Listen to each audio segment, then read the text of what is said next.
ವೀಕ್ಷಕರೇ, ನಮ್ಮ ಚಳ್ಳಕೆರೆ ಟಿವಿಗೆ ಸ್ವಾಗತ. ಇಂದಿನ ಪ್ರಮುಖ ಸುದ್ದಿ.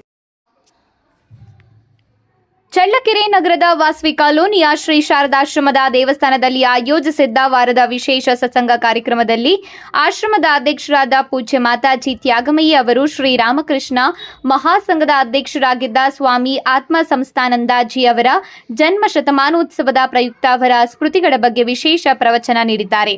ಪ್ರವಚನದ ಕೊನೆಯಲ್ಲಿ ತ್ಯಾಗಮೂರ್ತಿ ಶ್ರೀ ಶಾರದಾ ಮಾತೆ ಎಂಬ ವಿಷಯವಾಗಿ ಪ್ರವಚನ ನೀಡಿದ ಅವರು, ಶ್ರೀ ಮಾತೆ ಶಾರದಾ ದೇವಿಯವರಲ್ಲಿ ನಾವು ಪರಿಪೂರ್ಣ ನಿರಹಂಕಾರದ ವ್ಯಕ್ತಿತ್ವವನ್ನು ಕಾಣಬಹುದಾಗಿದ್ದು, ಅವರಲ್ಲಿ ಕಾಮ, ಕಾಂಚನ ಹಾಗೂ ಅಹಂಕಾರದ ಪರಿಪೂರ್ಣ ತ್ಯಾಗವನ್ನು ಗಮನಿಸಬಹುದು ಎಂದಿದ್ದಾರೆ.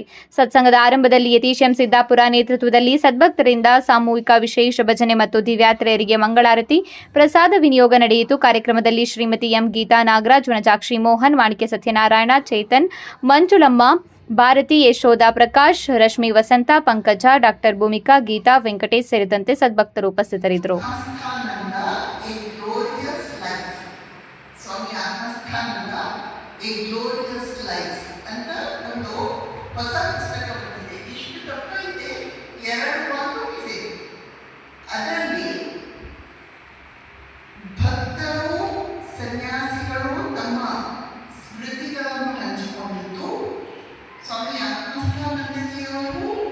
ಬರೆದಂತಹ ಡೈರಿಗಳು ಸ್ವಾಮಿ